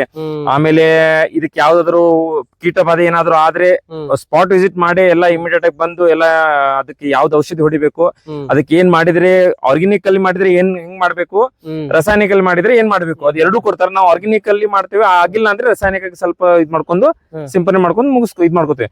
ಬಟ್ ಹೆಲ್ಪ್ಫುಲ್ ಬಹಳ ಚಲ ಹೆಲ್ಪ್ ಇದೆ ಅವರಿಗೆ. ಸ್ನೇಹಿತರೆ, ಇಲ್ಲಿ ಹೆಂಗಂದ್ರೆ ನಾರ್ಮಲ್ ಆಗಿ ನಮ್ಮ ರೈತರಲ್ಲಿ ಎಷ್ಟು ಇದಿದೆ ಅಂದ್ರೆ, ನಾನು ಇದ್ರ ಬಗ್ಗೆ ನಾನು ವಿಡಿಯೋ ಕೂಡ ಮಾಡಿದ್ದೆ. ಅಂದ್ರೆ ಗೊಬ್ಬರಗಳನ್ನ ಬೇಕಾಬಿಟ್ಟಿ ನಮ್ ಜನರು ಯೂಸ್ ಮಾಡ್ತಾರೆ. ಯೂರಿಯಾ ಎಷ್ಟು ಹಾಕ್ತಿವಿ ಅಷ್ಟು ಇಳುವರಿ ಬರುತ್ತೆ, DAP ಎಷ್ಟು ಹಾಕ್ತಿವಿ ಜಾಸ್ತಿ ಅಷ್ಟು ಇಳುವರಿ ಬರುತ್ತೆ ಅನ್ನುವ ಒಂದು ಭ್ರಮೆಯಲ್ಲಿದ್ದಾರೆ. ಗುರುಗಳ, ನೀವು ಇದಕ್ಕೇನ್ ಹೇಳ್ತೀರಿ? ಅಂದ್ರೆ ನಮ್ಮ ರೈತರ ಬಗ್ಗೆ ನಿಮ್ಗೆಲ್ಲ ಗೊತ್ತಿದೆ. ಮೊದ್ಲೆಲ್ಲ ನಾರ್ಮಲ್ ಆಗಿ ನಾನ್ ಕೇಳ್ಪಟ್ಟಂಗೆ ಇವರು ಯಾರು ಟ್ರೇಡರ್ಸ್ ಇದಾರೆ ಗೊಬ್ಬರದ್ದು, ಅವ್ರು ಹೇಳೋ ಪ್ರಕಾರ ಅತಿ ಹೆಚ್ಚು ಯೂರಿಯಾ ಬಳಸ್ತಿದ್ದಾರೆ. ಯಾಕೆ ಬಳಸ್ತಿದ್ದಾರೆ ಅನ್ನೋದ್ರ ಬಗ್ಗೆ ನಿಮ್ಗೆ ಏನಾದ್ರು ಐಡಿಯಾ ಇರತ್ತಾ? ಸರ್, ನಮ್ಮಲ್ಲಿ ನಾವು ಹೇಳ್ಬೇಕಂದ್ರೆ ನಾವು ಆರ್ಗ್ಯಾನಿಕ್ ಮಾಡಿ ನೋಡಿದ್ದೇವೆ, ಸ್ವಲ್ಪ ರಾಸಾಯನಿಕ ಬಳಸು ನೋಡಿದ್ದೇವೆ. ಆದ್ರೆ ನನ್ನ ಹೇಳಿದ ಪ್ರಕಾರ ನೋಡಿದ್ರೆ ಕಬ್ಬಿಗೆ ನೀವು 1 ಎಕರೆಗೆ ಮಿನಿಮಮ್ ಒಂದು 4 ಟ್ರ್ಯಾಕ್ಟರ್, 4ರಿಂದ 5 ಟ್ರ್ಯಾಕ್ಟರ್ ಕೊಟ್ಟಿಗೆ ಗೊಬ್ಬರ ಹೊಡೆದು ಬೇಕಾದ್ರೆ ನೀವು ಪೂರ್ತಿ ಸ್ಪ್ರೆಡ್ ಮಾಡ್ರಿ ಅಥವಾ ಸಾಲ್ ಒಳಗ್ ಹಾಕೊಂಡು ನೀವು ಮಾಡ್ರಿ. ಅದರ ನಂತರ ಅದಕ್ಕೆ ನೀವು ಒಂದು 10-20% ಅಷ್ಟೇ ಸ್ವಲ್ಪ DAP ಪೊಟ್ಯಾಶ್ ನಾಟಿ ಮಾಡುವಾಗೆ ಸ್ವಲ್ಪ ಹಾಕೊಂಡು ನಾಟಿ ಮಾಡ್ಕೊಂಡು ನೀವು ಆಮೇಲೆ ನೀವು ಅದಕ್ಕೆ ಒಂದು ಕಬ್ಬಿಂಗ್ ಹೆಂಗಿದೆ ಅಂದ್ರೆ ಮಿನಿಮಮ್ ನಮ್ಗೆ ಒಂದು ಕಬ್ಬಿನ ಸೈಂಟಿಸ್ಟ್ ಹೇಳಿದ ಪ್ರಕಾರ 4ರಿಂದ 5 ತಿಂಗಳ ಒಳಗಡೆ ನೀವು ಏನ್ ಕೊಡೋದು ಗೊಬ್ಬರ ಕೊಡ್ಬೇಕು. ಅದರ ನಂತರ ಗೊಬ್ಬರ ಕೊಟ್ಟಿದ್ದು ಅದು ತಗೊಳಂಗಿಲ್ಲ. ಮೇಲ್ ಗೊಬ್ಬರ ಏನ್ ಕೊಡ್ತಾರಲ್ಲ ಅದು ಎಲ್ಲಾ ಯೂಸ್ ಇಲ್ಲ, ಅದು ಎಲ್ಲ ವೇಸ್ಟ್, ಅದು ಎಲ್ಲ ಕಳೆಗಳು ತಗೊಂಡ್ ಬಿಡ್ತದೆ, ಕಳೆನೆ ಬೆಳಿತದೆ. ಆ ಪ್ರಕಾರ ನಾವು ಎಲ್ಲ ಡೆಮೋ ಮಾಡಿ ನೋಡಿದಿವಿ, ನಮಗೆ ಅದು ಸಕ್ಸಸ್ ಕಂಡಿದೆ. ಈಗ ನಾವು ಮೇಲ್ನೋಟಕ್ಕೆ ಗೊಬ್ಬರ ಕೊಡೋದು ವೇಸ್ಟ್, ವ್ಯರ್ಥ. ನಾವೇನ್ ಈಗ ನಾವು ನಾಟಿ ಮಾಡೋ ಮುಂಚೆ ಏನ್ ಅದಕ್ಕ ಬೀಜೋಪಚಾರ ಮಾಡಿ ಭವಿಷ್ಯದಲ್ಲಿ ಮತ್ತೆ ಇದ್ ಎದ್ದಕ್ಕೊಂದು ನಾವೇನ್ ಬೀಜೋಪಚಾರ ಮಾಡಿ ಹಾಕಿ ಅದು ಕೊಟ್ಟಿಗೆ ಗೊಬ್ಬರ ಎಲ್ಲ ಹಾಕಿ ನಾಟಿ ಮಾಡ್ತೇವೆ. ಅದ್ರ ನಂತರ ನಾಟಿ ಮಾಡಿದ್ದು ಕರೆಕ್ಟ್ 1 ತಿಂಗಳ ನಂತರ ಒಂದ್ ಸತ, ಆಮೇಲೆ ಕರೆಕ್ಟ್ 2 ತಿಂಗಳ ನಂತರ, ಆಮೇಲೆ ಒಂದು 4 ತಿಂಗಳ ನಂತರ, ಒಂದ್ 2 ತಿಂಗಳ ಡಿಫ್ರೆನ್ಸ್ ಇಟ್ಕೊಂಡು 1.5-2 ತಿಂಗಳ ಡಿಫ್ರೆನ್ಸ್ 3 ಸತ ಅಷ್ಟೇ ಗೊಬ್ಬರ ನಾವು ಅದಕ್ಕೆ ಬೇಕಾಗಿದ್ದಷ್ಟು ಬರೋಬ್ಬರ ಪ್ರಮಾಣದಲ್ಲಿ ಕೊಟ್ಬಿಟ್ರೆ, ಆಮೇಲೆ ನಮ್ಮ ಮಳೆಗಾಲದಲ್ಲಿ ಗೊಬ್ಬರ ಕೊಡ್ಬೇಕಂತ ಏನಿಲ್ಲ ಅದಕ್ಕೆ. ಡ್ರಿಪ್ ಯಾರ್ದಿತ್ತಂದ್ರೆ ಡ್ರಿಪ್ ಮುಖಾಂತರ ಅವರು ಕೊಡ್ಬೋದು. ಹೊರತು ನಾವು ಮೇಲ್ಮುಖವಾಗಿ ಏನ್ ಗೊಬ್ಬರ ಹೋಗಿತ್ತಲ್ಲ ಅದು ಕೊಟ್ಟಿದ್ರೆ ಟೋಟಲ್ ವೇಸ್ಟ್, ಅದು ಏನಿಲ್ಲ. ನಮ್ಮಲ್ಲಿ ಏನ್ ಮಾಡ್ತಾರೆ, ಹಳ್ಳದಲ್ಲಿ ಮಳಿ ಬಿತ್ತಂದ್ರೆ 50 ಚೀಲ 30 ಚೀಲ ತರೋದೈತಿ ಯೂರಿಯಾ, ಹಂಗ ಚೀಲ ಆಡೋದ್ ಸುರ್ಬಿಡು, ಯೂರಿಯಾ ಹಾಕೋದಂದ್ರೆ ಹಾಕೋದ್ ಬೆಳಿತದೆ. ಹಂಗ ಬೆಳೆಯಂಗಿಲ್ಲ ಅದು. ಅದು ಮೇಲ್ಗಡೆ ಬಿದ್ದಿದ್ದು ಮೇಲ್ಗಡೆ ಎಲ್ಲ ಜಮೀನೆಲ್ಲ ಸೌಳು ಮಾಡಿ ಎಲ್ಲ ಗಟ್ಟಿ ಮಾಡಿ ಹೋಗಿತ್ತದ ಅದು. ಅದಕ್ಕೆ ನೀವು ಕೊಡೋದೆಲ್ಲ ನಿಮ್ಮ ಹತ್ರ ನೀರ್ ಕಡಿಮೆ ಇದ್ರೆ, ಅದೇ ಹೇಳೋದು ನಾವೇನೋ ಡ್ರಿಪ್ ಕೃಷಿ ಇಲಾಖೆಯಲ್ಲಿ 90% ಅಲ್ಲಿ ಕೊಡ್ತಾ ಇದಾರೆ. ನೀರ್ ಕಡಿಮೆ ಇದ್ರೆ ಡ್ರಿಪ್ ಅಳವಡಿಸ್ಕೊಂಡು ಡ್ರಿಪ್ ಮುಖಾಂತರ ಈಸಿಯಾಗಿ ಕೊಡ್ಬೋದು. ಇದೆಲ್ಲ ಕಡಿಮೆ ನೀರಿದ್ರು ನೀವು ಡ್ರಿಪ್ ಸಿಸ್ಟಮ್ ಮಾಡ್ಕೊಂಡು ನೀವು ಕೊಡ್ಬೋದು. ನೀವು ತಿಳ್ಕೊಂಡು ನಿಮ್ದು ಒಂದು 4 ಎಕರೆ ಹೊಲ ಇದೆ, ಒಂದ್ ಬೋರ್ ಇದೆ, ಬರೀ 2 ಇಂಚ್ ನೀರು ಬರ್ತಾ ಇದೆ. 1 ಎಕರೆಗೆ ನೀವು ಡ್ರಿಪ್ ನಲ್ಲಿ ಹಾಕೊಂಡು ಸರಿಯಾಗಿ ನೀವು ಕೊಟ್ರೆ ಅಂದ್ರೆ ಒಂದು 8 ದಿನದಲ್ಲಿ ನೀವು ಕವರ್ ಮಾಡ್ಕೋಬಹುದು. ಮತ್ತೆ 8 ದಿನದಲ್ಲಿ ಸ್ಟಾರ್ಟ್ ಆ ಕಡೆ ಮಾಡ್ಕೋಬಹುದು. ನೀರು ಕೊಡಬಹುದು, ಗೊಬ್ಬರವನ್ನು ಕೊಡಬಹುದು. ಕಮ್ಮಿ ನೀರಲ್ಲಿ ಡ್ರಿಪ್ ಅಂತ ಬಹಳ ಬೆಸ್ಟ್ ಮೆಥಡ್ ಅದು. ಡ್ರಿಪ್ ಆಪ್ಷನ್ ಬಹಳ ಬೆಸ್ಟ್. ಈಗ ನಮ್ಮಲ್ಲಿ ಇದು 5 HP ಮೋಟರ್ ಇದೆ, ಬೋರ್ವೆಲ್ ಇದೆ, ನಮ್ಗೆ ಹಳ್ಳ ಇದೆ, ನೀರಿದೆ, ನಾವು ನಲ್ಲಿ ಸಿಸ್ಟಮ್ ಮಾಡಿದ್ದೇವೆ. ಆದ್ರೆ ಇದು ಹಾನಿಕಾರಕ ಕಬ್ಬಿಗೆ. ಇದು ಕೂಡ ಹಾನಿಕಾರನೇ. ಎದಕ್ಕೆ ಹೇಳೋದಂದ್ರೆ, ನನಗೇನು ಒಂದು 120 ಟನ್ ಮಾಡುವಂದ್ರೆ ನಮ್ಮ ಕೃಷಿ ಇಲಾಖೆ ಸಹಯೋಗದಲ್ಲಿ ನಮ್ಗೆ ಒಂದು ಟ್ರೈನಿಂಗ್ ಕಳಿಸಿದ್ರು, ಸಂಜು ಮಾನೆ ಅಂತ ಹೇಳಿ ಮಹಾರಾಷ್ಟ್ರದಲ್ಲಿ. ಅವರಲ್ಲಿ 1 ಎಕರೆಗೆ ಅಡ್ಸಾಲಿ ಕಬ್ಬು ನಾಟಿ ಮಾಡಿ 170 ಟನ್ ಮಟ ಇಳುವರಿ ತೆಗ್ದಾರ ಅವರಲ್ಲಿ. ಅಡ್ಸಾಲಿ ಇದನ್ನೇ ಕಂಟಿನ್ಯೂ ಮಾಡೋಣ ಗುರುಗಳ. ಅಡ್ಸಾಲಿ ಕಬ್ಬು ಅಂದ್ರೆ ನಿಮ್ಗೆ ತೋರಿಸ್ತೀನಿ ಬನ್ನಿ. ಅಡ್ಸಾಲಿ ಕಬ್ಬು ಅಂತಂದ್ರೆ ಇದೆ ಅಲ್ವಾ ಗುರುಗಳ? ಯಾವ್ದು ಇದು? ಇಲ್ಲ, ಅಡ್ಸಾಲಿ ಕಬ್ಬು ಅಂದ್ರೆ ಹೆಂಗಿದೆ ಗೊತ್ತಿದೆ? ಅಡ್ಸಾಲಿ ಅಂದ್ರೆ ಹಿಂಗಲ್ಲ, ಈ ಮೆಥಡ್ ಇದು ಬೇರೆದು, ಪೂರ್ವ ಪಶ್ಚಿಮ ಆಗಿ ಬೆಳೆಯೋದು ಬೇರೆದು. ಅಡ್ಸಾಲಿ ಅಂದ್ರೆ ಹೆಂಗಿದೆ ಅಂದ್ರೆ, ಅಡ್ಸಾಲಿ ಅಂದ್ರೆ 14 ತಿಂಗಳ ಕಬ್ಬದು, ಅಂದ್ರೆ ಲಾಂಗ್ ಟರ್ಮ್ ಬೀಜ ಅದು. 14ರಿಂದ 17 ತಿಂಗಳ, 17 18 ತಿಂಗಳ ಮಟ್ಟ ಕಟಿಂಗ್. ಅವ್ರು ಏನ್ ಮಾಡ್ತಾರೆ, ಆ ಕಡೆ ಮಳೆ ಕಡಿಮೆ, ಆಗಸ್ಟ್ ಅಲ್ಲಿ ನಾಟಿ ಮಾಡ್ತಾರೆ, ನೆಕ್ಸ್ಟ್ ನವೆಂಬರ್ ಅಲ್ಲಿ ಕಟಿಂಗ್ ಮಾಡ್ತಾರೆ, ನವೆಂಬರ್ ಡಿಸೆಂಬರ್. ಅವ್ರು 17 ತಿಂಗಳಿಗೆ ಕಟಿಂಗ್ ತಗೋತಾರ. ಅವರು 17 ತಿಂಗಳಿಗೆ ಅವ್ರದ್ದು 170 180 ಮಟನ್ ಟನ್ ತೆಗ್ದಾರ. 200 ಟನ್ ಟಾರ್ಗೆಟ್ ಕೊಡ್ತಾರ ಅವರು, ಮಾಡ್ತೇವೆ ಅಂತ ಹೇಳಿ. ಬಟ್ ಅಲ್ಲಿ ಮಟನ್ ಯಾರು ಮುಟ್ಲಿಲ್ಲ. 160 ಟನ್. ಈಗ ಮೊನ್ನೆ ಏನು ರಾಯಬಾಗ್ ಕುರ್ಚಿ ತಾಲೂಕಲ್ಲಿ ಏನೋ ಅದು ಇದರಲ್ಲಿ ಇವ್ರದ್ದು ನಮ್ಮ ಮಾಜಿ MLA ಹೊಲ ಅವ್ರದ್ದು ಏನು 180 ಅಂತ ಪೇಪರ್ ಔಟ್ ಆಗಿದೆ. ಅದು ನಾವು ನೋಡ್ಲಿಲ್ಲ. ಬಟ್ ಇಲ್ಲಿ ನಾವು 1-2 ಕಡೆ ನೋಡಿ ಬಂದ್ರೆ 168 170 ಅವ್ರ ಹತ್ರ ರೆಕಾರ್ಡ್ ಇದೆ ಮಾಡಿದ್ದು. ನಮ್ಮಲ್ಲಿ ಏನ್ ಹೇಳ್ತಾರ ಅವರು, ನಮ್ಮ ತಾಲೂಕಿಗೆ 5 ತಿಂಗಳ ಮಳೆ ಬಾಳ, June July August September October. ಅದರ ನಂತರ ನಮ್ದು ಅಕ್ಟೋಬರ್ ನವೆಂಬರ್ ಲಾವಣಿ ಮಾಡ್ಬೋದು. ಅಲ್ಲಿ ನಮ್ ಸಾಲಿ ಮಾಡ್ಲಿಕ್ಕೆ ಬರಂಗಿಲ್ಲ. ಅವ್ರ ಏನಂತಾರೆ, ಮಧ್ಯಮಾವಧಿ ಬೆಳೆಗಳನ್ನು ಅಂದ್ರೆ SNK 436 ಅಥವಾ 8603 ಇಂಥವ್ರು ಸ್ವಲ್ಪ ಇದಾವೆ, ಅದ್ರೊಳಗೆ ಮಧ್ಯಮಾವಧಿ ತಗೊಂಡು ನಾವು ನವೆಂಬರ್ ಅಲ್ಲಿ ನಾಟಿ ಮಾಡಿ ನೆಕ್ಸ್ಟ್ ಜನವರಿ ಫೆಬ್ರವರಿ ನಾವು ಕಟಿಂಗ್ ಮಾಡಿದ್ರೆ ನಮ್ದು 14 ತಿಂಗಳ ಮಟ್ಟ ಬರ್ತದೆ. 14 ತಿಂಗಳಲ್ಲಿ ನಮ್ಮ ಭಾಗದಲ್ಲಿ 100ರಿಂದ 120 130 ಟನ್ ಮಟ್ಟ ನಾವು ತೆಗಿಬಹುದು. ಅಷ್ಟು ಬಂದ್ರೆ ನಾವು ಗ್ರೇಟ್ ಅಂತ ತಿಳ್ಕೊಬೇಕಂತ ಹೇಳಿದ್ರು ಅವರು. ಇಲ್ಲಿ ನಮ್ಮ ಭಾಗಕ್ಕೆ ಮಳೆ ಬಹಳ ಇರೋದರಿಂದ ಅದರಲ್ಲಿ ನಾವು 5 ತಿಂಗಳ ಅಷ್ಟೇ ಗೊಬ್ಬರ ಕೊಡ್ಬೇಕು. ನವೆಂಬರ್ ನಾವು ನಾಟಿ ಮಾಡಿದ್ರಂತೆ, ನಾವು 5 ತಿಂಗಳ ಬರೋಬ್ಬರ ಗೊಬ್ಬರ ಕೊಟ್ಟು. ಮತ್ತೆ ಇನ್ನೊಂದೇನ್ ಹೇಳ್ತೇನೆ ಅಂದ್ರೆ, 1 ಎಕರೆಗೆ ಅವ್ರು ಹೇಳೋದು 40,000 ಸಸಿ ಕಬ್ಬು ಅಷ್ಟೇ ಉಳಿಯೋದು. 40ರಿಂದ 42,000 ಲಾಸ್ಟ್ ಅಂದ್ರೆ. ಅದ್ರಗಿಂತ ಹೆಚ್ಚಿಗೆ ನಾವು ಒಂದು 7,000 ಸಸಿ ನಾಟಿ ಮಾಡೋ ಜಾಗ 10,000 ಸಸಿ ನಾಟಿ ಮಾಡಿ ಅವು 50,000 ಆಗ್ತವೆ. ಅದು 2 kg ಹಿಡಿದ್ರೆ 100 ಟನ್ ಹಂಗ್ ಲೆಕ್ಕ ಇಲ್ಲ. ಅವ್ರು ಎಲ್ಲಾ ಡೆಮೋದಲ್ಲಿ ನಮಗ ಕೃಷಿ ವಿಜ್ಞಾನಿಗಳಾಗ್ಲಿ ಅಥವಾ ಒಂದು ಪ್ರಾಯೋಜಕರಾಗ್ಲಿ ಎಲ್ಲರೂ ಹೇಳಿದ ಲೆಕ್ಕ ನೋಡಿದ್ರೆ ಬರೋಬರ್ ಇದೆ, ಅಷ್ಟೇ ಬರ್ತದ ಅದು. ಆ 40,000 ಕಬ್ಬುಗಳನ್ನ ನಾವು ಸರಿಯಾಗಿ ಬೆಳವಣಿಗೆ ಮಾಡಿದ್ರೆ 4 kg ಲೆಕ್ಕ ಬಡಿದ್ರೆ 160 ಟನ್ ಬರ್ತದೆ. ಹಂಗ ಲೆಕ್ಕ ಅದು. ಆದ್ರೆ ಒಂದು ಹೆಚ್ಚು ಕಡಿಮೆ ಆದ್ರೂ 100-120 ಟನ್ ಬೆಳಿಬಹುದು. ಆದ್ರೆ ನಾವು ಅಂತರ ಕಾಯ್ಕೊಂಡು 2.5-3 ಫುಟ್ ಬಿಟ್ಟು ಬಿಡ್ಬೇಕು. ಅದು ಭೂಮಿ ನೀವು ಫಲವತ್ತಾಗಿ ಇಡೋದು ನಮ್ಮಲ್ಲಿ ಇರ್ತದ. ನೀವು 2.5 ಫುಟ್ ಮಾಡಿ ಎಲ್ಲಾ ಕಬ್ಬು ಭೂಮಿನೆಲ್ಲ ಸತ್ವ ತಿಂದು ಅದು ಬೆಳವಣಿಗೆ ಬರಂಗಿಲ್ಲ, 30 ಟನ್ ತೆಗೆದು ಉಪಯೋಗ ಇಲ್ಲ. ಅದ್ರ ಬದ್ಲಿ 4ರಿಂದ 5 ಫೂಟಿಗೆ ಸಾಲ್ ಮಾಡ್ಕೊಂಡು ನೀವು ಕಟ್ಟಿಗೆ ಗೊಬ್ಬರನ್ನು ಕೊಟ್ಟು ನೀವು ಅದ್ರ ಖರ್ಚು ಕಡಿಮೆ. ನೀವೇನ್ 2.5 ಈಗ ನೋಡ್ರಿ 5 ಫೂಟಿಗೆ ಸಾಲ್ ಮಾಡೋದು 2.5 ಫುಟ್ ಮಾಡಿ ಸಾಲ್ ಮಾಡೋದು. 1 ಎಕರೆಗೆ 52 ಹಿಂಗ ಲೈನ್ ಬನೆ ಕುಂತಂದ್ರೆ ಅದು 100 ಬನಿಗೆ ಕುಂಡಿರ್ತದೆ. 100 ಬನಿಗೂ ನೀವು ರಾಸಾಯನಿಕ ಗೊಬ್ಬರ ಕೊಡೋರಿ, ಕಟ್ಟಿಗೆ ಗೊಬ್ಬರ ಕೊಡೋರಿ, ಔಷಧಿ ಕೊಡೋರು. ನೀವು ಒಂದು ಎಕರೆಗೆ 50 ರಿಂದ 60 ಸಾವಿರ ರೂಪಾಯಿ ಖರ್ಚು ಮಾಡಿ ನೀವು ಇನ್ಕಮ್ ತೋರಿಸಂದ್ರೆ ಎಲ್ಲಿಂದ ಇನ್ಕಮ್ ತೋರಿಸಬೇಕು? ನಮ್ಮಲ್ಲಿ ಒಂದ್ ಎಕರೆಗೆ ಬಹಳ ಅಂದ್ರೆ 15 ರಿಂದ 20 ಸಾವಿರ ಖರ್ಚು ಬರ್ತದೆ. ಅದ್ 20 ಸಾವಿರ ಖರ್ಚು ಬರ್ತದೆ. ನಮ್ಮಲ್ಲಿ 20% ಇನ್ವೆಸ್ಟ್ಮೆಂಟ್ 80% ಪ್ರಾಫಿಟ್ ಬರ್ತದೆ, ಇಲ್ಲ ಅಂತಿಲ್ಲ. ಇಲ್ಲೇ 50, 60, 70% ಇನ್ವೆಸ್ಟ್ಮೆಂಟ್ ಮಾಡಿ ನೀವು 20% ಇನ್ಕಮ್ ಎಲ್ಲಿಂದ ಬರ್ತದ? ಹಿಂಗಾಗಿ ಸ್ವಲ್ಪ ಸಾಲದಲ್ಲಿ ರೈತ ಮುಳುಗಿ ಹೋಗ್ತದ. ಇದನ್ನು ಸ್ವಲ್ಪ ತಲೆಯಲ್ಲಿ ಇಟ್ಕೊಂಡು ಅಂತರವನ್ನು ಕಾಯ್ದು, ಕಬ್ಬಿನಲ್ಲಿ ಒಂದ್ ಹೇಳ್ತೇನೆ ನೋಡಿ ನಮ್ಮ, ಯಾಕಂದ್ರೆ ಕಬ್ಬಿನ ಬಗ್ಗೆ ಹೆಚ್ಚಿಗೆ ಯಾಕೆ ಹೇಳ್ತದೆ ಅಂದ್ರೆ, ಸ್ನೇಹಿತರೆ ಇವರು ಕಬ್ಬಿನ ಬಗ್ಗೆ ಯಾಕೆ ಇವ್ರನ್ನ ನಾನು ಪ್ರಶ್ನೆಗಳನ್ನ ಕೇಳ್ತಿದ್ದೀನಿ ಅಂದ್ರೆ, ಇವರು ಕಬ್ಬಲ್ಲೇ ಜಾಸ್ತಿ ಅಂದ್ರೆ ಎಲ್ಲ ಬೇರೆ ಬೇರೆ ಇವರು ಟ್ರಯಲ್ ಅಂಡ್ ಎರರ್ ಮಾಡಿದ್ದಾರೆ. ಇವರು ಟ್ರೈ ಮಾಡಿ ಅದನ್ನ ಮತ್ತೆ ಒಂದೇ ಸರಿ ಆಗಿಲ್ಲ ಇವ್ರದ್ದು. ಆಕ್ಚುಲಿ 90 ಟನ್ 100 ಟನ್ ಆವರೇಜ್ ಇವತ್ತು ಒಂದೇ ಸರಿ ತೆಗ್ದಿಲ್ಲ. ಇಲ್ಲ ನನಗೆ 10 ವರ್ಷ ಆಯ್ತು ನನಗೆ ಅದರಲ್ಲಿ ಇದ್ ಮಾಡ್ಕೊಂಡು. ಯಾಕೆ ಇವ್ರಿಗೆ ಸ್ಪೆಷಲ್ ಆಗಿ ನಾನು ಸಂದರ್ಶನ ಮಾಡ್ತಿದ್ದೀನಿ ಅಂತಂದ್ರೆ, ಇವರು 2011 ಇವರು ಕೃಷಿಯಲ್ಲಿ ತೊಡಸ್ಕೊಂಡಿದ್ದಾರೆ. ಸ್ಪೆಷಲ್ ಆಗಿ ಇವರು ಕೃಷಿಯಲ್ಲೇ ಅಂದ್ರೆ ಈ ಕಬ್ಬಿನ ಇದರಲ್ಲೇ ಜಾಸ್ತಿ, ಕಬ್ಬಿನ ಬೆಳೆಯಲ್ಲೇ ಜಾಸ್ತಿ ಇವರು ಟ್ರಯಲ್ ಆಗಿ ಅಥವಾ ಇನ್ನೊಂದು ಬೇರೆ ಬೇರೆ ತರದ ಪದ್ಧತಿಗಳನ್ನ ಇವರು ಟ್ರಯಲ್ ಅಂಡ್ ಎರರ್ ಮಾಡಿ ಇವತ್ತು 90 ರಿಂದ 100 ಟನ್ ವರೆಗೂ ರೀಚ್ ಆಗಿದ್ದಾರೆ.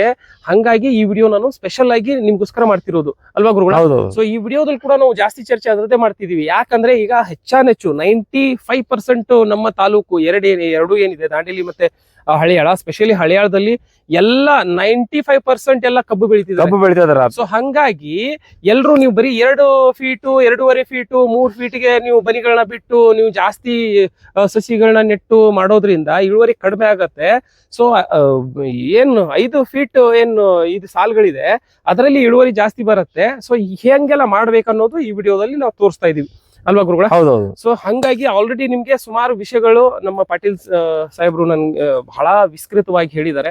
ಸೊ ಇನ್ನಷ್ಟು ನಿಮ್ಗೆ ಹೇಳ್ದಂಗೆ ಗೊಬ್ಬರಗಳಾಗ್ಲಿ ಅಥವಾ ನೀರಿಂದಾಗ್ಲಿ, ನೀರ್ ಯಾವ ಪ್ರಮಾಣದಲ್ಲಿ ಬಿಡಬೇಕು, ಹೇಗ್ ಬಿಡ್ಬೇಕು ಅನ್ನೋದ್ರ ಬಗ್ಗೆ ಕೂಡ ಹೇಳಿದ್ರು.